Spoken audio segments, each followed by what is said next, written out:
여러분 반갑습니다. 욥기 말씀 묵상 시간입니다. 외로워도 슬퍼도 나는 안 울어 참고 참고 또 참지 울긴 왜 울어. 죄송합니다.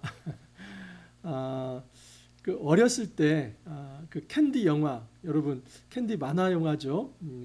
이거 기억하시는 분들은 굉장히 연세가 좀 지긋하신 분들입니다. 저도 아마 어렸을 때 초등학교 때나 그 만화 영화를 봤던 것 같은데 뭐 자세한 내용은 다 기억할 수 없지만 그 어린 소녀가 난관을 잘 이겨내는 모습, 그 혼자였는데 굉장히 뭐 다 이겨내고 그렇게 꿋꿋하게 삶을 좀 살아가는 모습, 그것만은 좀 기억이 납니다. 그리고 이 노래는 워낙 누나들도 많이 부르고 또 여동생들도 많이 불러서 저도 그냥 너무 익숙한 노래이지요. 여러분, 우리는 믿음이라고 하는 것이 좀 아파도 아픈 내색 안 하고 힘들고 고통스러워도 함부로 눈물 보이지 않고, 이게 참 믿음 좋은 거라 그렇게 다 여기고 살아갑니다. 특히 이제 가정의 가장들, 함부로 자녀들 앞에서 아픈 모습 보이지 하지 않으려 하고 또 눈물 보이지 않으려 하고 아파도 그냥 아픈 내색을 하지 않으려고 하는 것들 있지 않습니까? 우리 아버님 어머님들이 다 그렇게 살아오셨습니다. 그래서 마음의 병들이 참 있죠. 교회 목회자들도 마찬가지입니다. 어디 내놓고 그냥 아프다고 말할 수 없고 또 참아야 하고 힘들어도 강단을 지켜야만 하고, 이게 또 목회자들의 숙명과 같은 그 과업 아닙니까? 그래서 사실은 집안의 아버지는 아파서도 안 되고 쓰러져서도 안 되고, 우리 교회 목사님은 그냥 로보캅처럼 아주 그 굳건하게 잘 살아가야만 하지, 목사님이 좀 넘어지는 것은 좀 이해할 수 없다라고 생각할 수 있습니다. 정말 그런가요? 저는 한번 본질적인 질문을 던져보고 싶습니다. 믿음이 좋다는 것이 상처가 있고 아파도 그 고통의 신음소리조차 낼 수 없는 것, 그것을 숨기는 것, 그리고 그런 내색을 하지 않고 강한 모습, 강한 척 하는 것, 이게 정말 믿음 좋은 건가? 저는 그렇게 생각하지 않습니다. 고통스러울 때 신음소리를 내고 때론 눈물 흘리고 정말 그 상처에 아파하고 가슴 졸이고 이렇다 할지라도 그 사람을 함부로 저 사람은 믿음이 너무 약해 이렇게 정죄할 수는 없습니다. 우리는 지금 욥의 고난을 보고 있습니다. 욥의 고난을 한번 읽어가면서 과연 내가 받고 있는 이 고난이라고 하는 것이 욥이 받는 고난과 비교할 수 있는가? 정말 저는 부끄럽습니다. 저는 이렇게까지 욥이 받은 고난을 당하지 않았기 때문입니다. 하나님께서 욥을 매우 신뢰하셨죠. 그래서 그 하나님의 믿음 때문에 사탄에게 욥의 생명만은 건들지 말고 그의 소유물은 네가 알아서 처리해도 좋다. 그래서 이 사탄이 이 대적들을 일으켜서 욥의 소유물을 약탈케 하고 심지어 그의 자녀들도 생명을 잃었습니다. 이런 상황 가운데서 욥은 모든 걸 잃어버린 것입니다. 그에 남은 것이 없습니다. 재산을 잃게 되고 또 자녀들도 다 잃었습니다. 이런 상황 가운데서 어디에 소망 둘 수 없는 사람이 욥이었는데, 욥이 제가 빈 몸으로 왔고 저도 죽을 때 빈 몸으로 갈 건데 주시는 분도 하나님이요 취하시는 분도 하나님인데 하나님을 내가 원망할 수 없다, 그 위대한 신앙 고백을 합니다. 여러분, 이렇게 되자 이제 사탄이 다시 하나님 앞에 왔을 때 하나님이 그 사탄에게 이런 욥, 이렇게 정말 의롭게 그의 신앙을 지켰던 욥을 지켜봤냐, 그렇게 하나님이 물어보시죠. 자, 오늘 말씀은 이제 욥기 2장 1절에서 3장 26절까지 한번 살펴보겠습니다. 여호와께서 사탄에게 이르시되 네가 어디서 왔느냐? 사탄이 여호와께 대답하여 이르되 땅을 두루 돌아 여기저기 다녀왔나이다. 다시 이제 하나님께서 사탄의 보고를 좀 듣고 싶은 겁니다. 여호와께서 사탄에게 이르시되 네가 내 종 욥을 주의하여 보았느냐. 그와 같이 온전하고 정직하여 하나님을 경외하며 악에서 떠난 자가 세상에 없느니라. 내가 나를 충동하여 까닭 없이 그를 치게 하였어도 그가 여전히 자기의 온전함을 굳게 지켰느니라. 우리 하나님께서 아주 자랑스럽게 욥을 드러내고 있는 겁니다. 네가 그렇게 욥을 의심했지? 네가 아무리 욥의 소유물을 가져간다 할지라도 그는 마음을 온전하게 정직하게 굳건하게 지켜서 나를 떠나지 않았다. 하나님이 그냥 너무 기뻐서 욥을 자랑하면서 이 사탄 앞에 그렇게 말씀을 하신 겁니다. 자, 그러자 사탄이 한 가지 더 문제 제기를 합니다. 사탄이 여호와께 대답하여 이르되 가죽으로 가죽을 바꾸오니, 하나의 속담을 이야기하는 거죠. 스킨 for 스킨. 그래서 이 어떤 가죽은 가죽으로 대신을 하는 겁니다. 사람이 그의 모든 소유물로 자기 생명을 바꾸올지라. 이 말은 무슨 얘기냐면 사람은 그의 생명을 위해서 그가 가진 모든 소유물을 드리는 것입니다. 다시 말해서 이 생명이 걸린 문제에 있어서는 어떤 소유물도 다 드릴 수 있습니다. 쉽게 말해서 이런 겁니다. 사탄은 하나님, 지금 욥은 자기 생명을 위해서 자녀도 버릴 수 있고 그리고 그가 가지고 있는 재산도 다 내려놓을 수 있습니다. 그런데 스킨 포 스킨, 가죽 대 가죽. 지금 하나님께서 이 욥의 생명은 아직 건들지 않지 않았습니까? 욥의 몸은 아직 건들지 않지 않았습니까? 만약 이 욥이 병들고 욥이 건강을 잃는다면 지금 소유물을 잃거나 자기 주위의 사람들이 고통을 당하는 것, 이것만이 아니라 정말 자기 몸이 해를 당한다면 아마 그때는 넘어질걸요. 이런 얘기를 하는 겁니다. 사탄은 독하죠.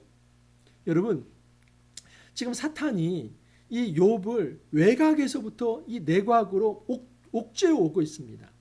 그래서 욥의 주변에 있는 소유물을 먼저 치고 그리고 욥의 어떤 자녀들을 치고 그리고 하나밖에 남지 않은 욥의 몸뚱아리를 치기 시작합니다. 자, 그래서 이런 얘기를 합니다. 이제 주의 손을 펴서 그의 뼈와 살을 치소서. 얼마나 잔인합니까? 하나님, 아직 욥의 몸을 건드는 것은 아니지 않습니까? 욥의 한번 뼈와 살을 한번 쳐보십시오. 그리하시면 틀림없이 주를 향하여 욕하지 아니하겠나이까. 만약에 하나님께서 욥의 뼈와 욥의 살을 친다면 하나님을 욕할 것입니다. 하나님을 저주할 것입니다. 그렇게 얘기를 했습니다. 그래서 여호와께서 사탄에게 이르시되 내가 그를 내 손에 맡기노라. 다만 그의 생명은 해하지 말지니라. 이번에도 하나님이 용인합니다. 그래 한 번 더 해보자. 다만 욥의 생명은 건들지 말고 한번 네가 하는 데까지 해봐라. 여러분, 때로는 우리가 우리의 신앙이 좋아서 하나님의 은혜를 받고 살아간다고 생각합니다. 근데 제가 욥기를 읽어가면서 우리의 믿음이라고 하는 것은 하나님이 우리를 향한 믿음에 비하면 100만 분의 1도 안 된다는 것을 알게 되었습니다. 역설인데요. 하나님께서 욥을 믿으셨기 때문에, 신뢰를 했기 때문에 심지어 사탄에게까지 욥이 고난받는 것을 허락하신 것입니다. 우리가 액면만 놓고 볼 때, 그냥 현상만 놓고 볼 때 욥이 고난받는 것, 이것은 하나님이 너무 잔인하시다. 어떻게 하나님께서 인생을 가지고 그렇게 장난치실 수 있나? 이런 생각을 할 수 있습니다. 그런데 조금만 더 생각해 보면 우리 하나님은 믿음을 가지고 계십니다. 하나님은 욥에 대한 신뢰를 가지고 계십니다. 우리는 하나님을 향한 그 믿음과 신뢰가 없기 때문에 끝까지 버티지 못합니다. 그런데 하나님은 끝까지 욥을 신뢰하기 때문에 그의 생명만은 건들지 마라. 한번 해볼 때까지 해봐라. 극한까지 한번 가봐라. 그러나 네가 두 손 두 발 들걸? 욥은 결코 나를 배신하지 않을걸? 이것은 하나님의 욥을 향해서 가지고 있는 신뢰입니다. 은혜라고 하는 것은 하나님이 우리를 향한 믿음이 은혜로 나타나는 것입니다. 하나님께서 왜 우리에게 은혜를 주시는 겁니까? 하나님께서 어떻게 우리에게 은혜를 주시는 겁니까? 우리를 끝까지 믿어주는 것입니다. 제가 아무것도 가진 것이 없고 그리고 제가 하나님 보시기에 너무 연약한 존재이고 아프면 아프다고 말할 수밖에 없고 고통스러우면 고통스럽다고 말할 수밖에 없지만 여전히 하나님은 이 연약한 우리를 믿어주십니다. 그 하나님의 믿어주심 때문에 우리가 오늘을 하루 더 숨을 쉬고 그 신음 가운데서도 다시 한번 한 걸음을 내딜 수 있는 것, 이것이 바로 신앙생활입니다. 이 고난의 깊은 의미가 여기에 담겨 있습니다. 내 믿음보다도 하나님이 우리를 향한 신뢰와 믿음이 더 크기 때문에 우리가 이 고난 앞에서도 쉽게 물러서거나 또는 쉽게 사단에게 넘어갈 수 없다 하는 사실입니다. 사탄이 이에 여호와 앞에서 물러가서 욥을 쳐서 그의 발바닥에서 정수리까지 종기가 나게 한지라 욥이 제 가운데 앉아서 질그릇 조각을 가져다가 몸을 긁고 있더니, 여러분 여기 신명기 28장 35절에 보면 이 발바닥에서 정수리까지 나는 이 종기는 저주입니다. 이 신명기 28장이 축복과 저주의 장이지 않습니까? 죄를 지은 자가 받는 이 저주, 아주 비슷한 겁니다. 지금 사탄이 하나님 앞에서 물러가서 욥을 그렇게 치니까 마치 이것은 하나님의 저주를 받은 것 같은 이 질병이 욥에게 미쳐진 것입니다.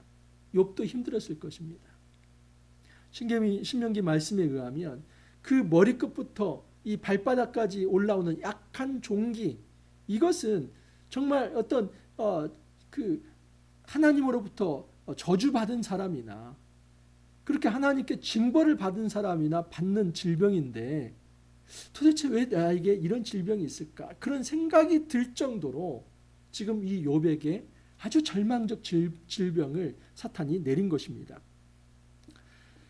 욥의 아내가 이런 얘기를 합니다. 그의 아내가 그에게 이르되 당신이 그래도 자기의 온전함을 굳게 지키느냐? 하나님을 욕하고 죽으라. 욥, 당신 이제 됐습니다. 더 바랄 게 뭡니까? 재산 다 잃었죠. 당신 자녀들 죽었죠.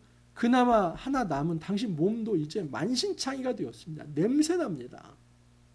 도대체 그 기왓장으로 몸을 긁을 정도의 온몸이 종기가 나서 사람 모습 못하는데 뭘 더 소망을 갖고 살아가는 겁니까? 이제 포기하십시오. 그리고 하나님 당신 버리셨습니다.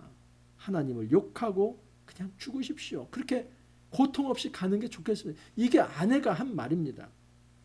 그가 이르되 그대의 말이 한 어리석은 여자의 말 같도다. 욥의 말입니다.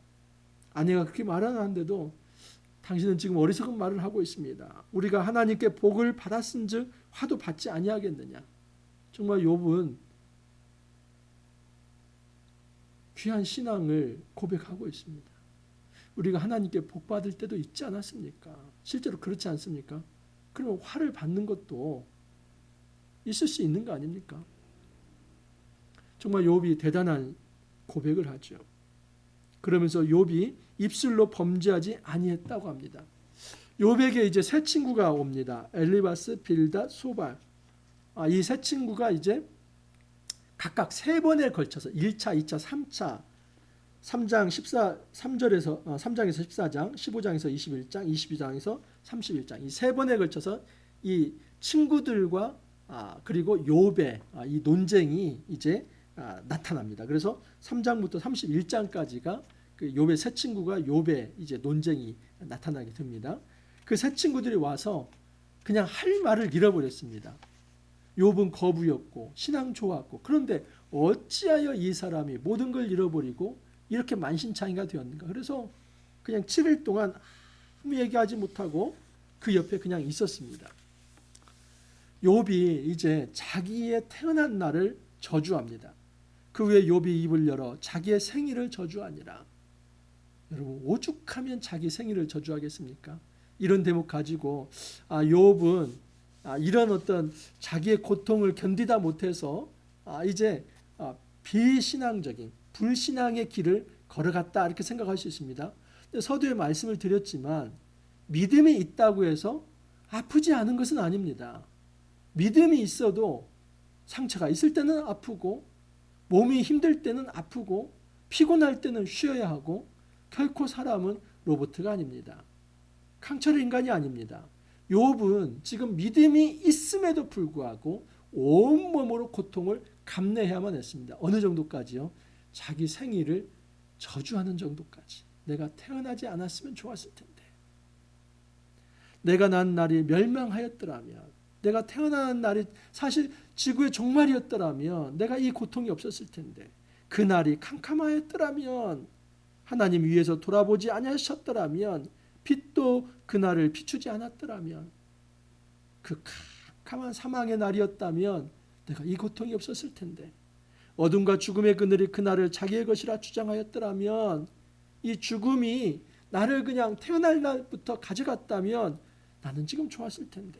다 그런 얘기입니다. 그 밤이 캄캄한 어둠에 잡혔더라면, 그 밤에 자식을 뵈지 못하였더라면 얼마나 가슴 아픈 이야기입니까? 우리 부모가 나를 낳지 않았더라면, 나를 저주하는 자들 곧 리워 야단을 격동시키기에 익숙한 자들이 그 밤을 저주하였더라면, 이는 내 모태의 문을 닫지 아니하여 내 눈으로 환난을 보게 하였음이로구나. 내가 태어나서 이 환난과 고통을 받고 있구나. 이것은 욥이 지금 비신앙적으로, 불신앙적으로, 그의 신앙이 밑바닥을 쳤기 때문에 하는 것이 아니라, 아무리 신앙이 좋은 사람도 이런 고통 앞에서 충분히 이 고통을 표현할 수 있는 겁니다. 욥의 고난의 이 고통이 이렇게 절절하게 표현이 된 겁니다. 이걸 놓고 욥을 함부로 우리는 신앙 없다 평가절하할 수 없습니다. 어찌하여 내가 태에서 죽어나오지 아니하였던가. 어찌하여 내 어머니가 해산할 때 내가 숨지지 아니하였던가. 너무나 비참한 자기 한탄을 하고 있죠. 어머니가 나를 따랐을 때 내가 왜 죽지 않았나. 또는 낙태되어 땅에 묻힌 아이처럼 나는 존재하지 않았겠고 빛을 보지 못한 아이들 같았을 것이라. 거기서는 악한 자가 소유를 그치며 거기서 피곤한 자가 쉼을 얻으며. 어찌하여 고난당하는 자에게 빛을 주셨으며 마음이 아픈 자에게 생명을 주셨는고. 여러분, 고난당하는 자에게 빛, 그리고 아픈 자에게 생명은 고문과 같습니다. 그냥 건강하게 풍요하게 편안하게 살면 좋은 것이지만, 아픈 상태에서 생명이 지속되면 얼마나 고문 같겠습니까? 욥이 지금 그런 고문 같은 삶을 말을 하고 있습니다. 무덤을 찾아 얻으면 심히 기뻐하고 즐거워하나니, 죽고 싶은 겁니다. 자살 충동도 있는 겁니다. 내가 죽어버리면 이 고통과 이 아픔은 없을 텐데, 하나님에게 둘러싸여 길이 아득한 사람에게 어찌하여 빛을 주셨는고. 나는 음식 앞에서도 탄식이 나며 내가 앓는 소리는 물이 쏟아지는 소리 같구나. 내가 이렇게 앓며 신음하는 소리가 그냥 물이 쏟아지는 소리, 폭포수와 같다. 그렇게 이야기를 합니다. 여러분, 욥은 대단한 신앙인입니다. 그는 그의 모든 소유를 잃고 자녀들을 잃고, 그리고 심지어 자기 몸이 아프다 할지라도 주신 이도 하나님이요 거두가시는 분도 하나님이다. 내가 풍요할 때도 있었기에, 복을 받았을 때도 있기에, 이처럼 화를 당하는 것도 하나님의 주권 아래에 있다. 그렇게 말을 한 사람입니다. 그리고 그의 아내를 향해서는 당신이 어리석은 말을 하고 있습니다. 그렇게 말을 했던 사람입니다. 그렇게 믿음이 있는 사람도 아플 때는 아픔을 표현합니다. 우리가 함부로 어떤 사람의 고난을 평가절하해서는 안 됩니다. 그리고 그 고난에 대해서 함부로 정죄해서도 안 됩니다. 저 정도도 못 참아? 저 정도 앞에서 저렇게 약한 모습 보여? 아니요. 우리는 아플 때 아프다고 말할 수 있는 존재입니다. 그것 자체가 우리의 믿음을 없게 하는 것이 아니라, 중요한 사실은 그 신음과 아픔과 고통 속에서도 그 신음소리를 하나님 앞에 내는 것입니다. 세상에서는 소망이 없지요. 소망 없는 사람은 이렇게 탄식하며 울부짖으며 자기 생일을 저주하며 정말 끝내는 스스로 자기 목숨을 끊기도 합니다. 그러나 신앙인은 딱 한 가지 다른 것이 있습니다. 아플 때 아프더라도 그 아픔과 탄식을 하나님 앞에 아른다는 사실입니다. 우리가 아플 때 누군가 앞에 눈물을 흘리고 싶을 때가 있지 않습니까? 내가 정말 사랑하는 사람 앞에, 나를 믿어줄 만한 사람 앞에 제가 이렇게 너무 아픕니다 하고 울고 싶을 때가 있지 않습니까? 신앙은 하나님 앞에 우는 것입니다. 하나님 앞에 우리의 고통을 호소하고 토로하는 것입니다. 주님은 그렇게 하시기를 바라십니다. 주님은 로보캅 같은 그런 강인한 사람, 차력쇼에서 1등하는 사람, 그런 사람을 하나님께서 원하시는 게 아닙니다. 이를 악물고 극기하고 잘 참아내는 사람, 하나님께서는 그런 사람을 원하시는 게 아니라 아파도 그 신음소리를 다른 사람이 아니라 하나님 앞에 낼 수 있는 사람, 그것을 하나님은 믿음이 좋다고 말씀을 합니다.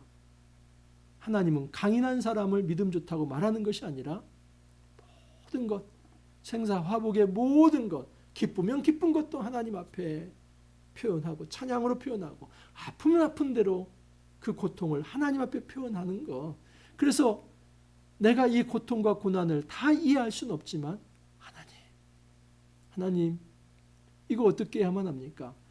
답이 없어 보이는 듯 하지만 그래도 하나님 앞에 무릎을 꿇고 주의 도우심을 구하는 것, 이것을 하나님은 최고의 믿음으로 보십니다. 하나님은 잘 참고 견디고 이겨내는 그 강철 같은 사람, 전혀 흔들림이 없는 사람, 그 사람을 찾는 것이 아니라 힘들고 어려울 때 하나님 앞에 엎드리고 하나님 앞에 마음을 토로하며 주 앞에 도움을 구하는 그 심령이 가난한 사람, 그 사람을 최고로 여기시고 그것을 믿음으로 인정하십니다.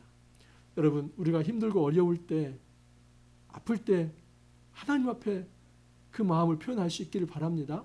하나님의 위로를 받을 수 있기를 바라고 하나님이 주신 위로로 다시 한번 일어설 수 있기를 간절히 소망합니다. 이렇게 기도합니다. 주님 감사합니다. 욥기 말씀을 통해서 믿음이 있다 할지라도 아픔이 있고 고통이 있으며 또 그 아픈 마음을 하나님 앞에 토로할 수 있다는 것을 알게 되었습니다. 주님, 우리가 아프고 힘들 때에 자기 연민에 빠져서 그렇게 절망하며 또 패배주의에 빠져서 자포자기하는 것이 아니라 힘들고 어려울 때에 그것마저도 하나님 앞에 고백하며 주의 존전 앞에 엎드리는 그 겸허하고 겸손한 신앙을 갖도록 주님께서 이끌어 주옵소서. 내내 주님께서 지켜주시고 우리의 삶을 주님께서 이끌어 주옵소서. 주님 감사하옵고 예수님 이름으로 기도하옵나이다. 아멘. 또 새로운 한 주가 시작되었습니다. 여러분, 욥기 말씀 정말 은혜가 되는 말씀입니다. 한 절 한 절 귀한 말씀입니다. 12월 20일까지 함께 정주행할 수 있기를 바랍니다. 자, 이번 한 주도 여러분 화이팅 하십시오. 내일 다시 찾아뵙도록 하겠습니다. 감사합니다.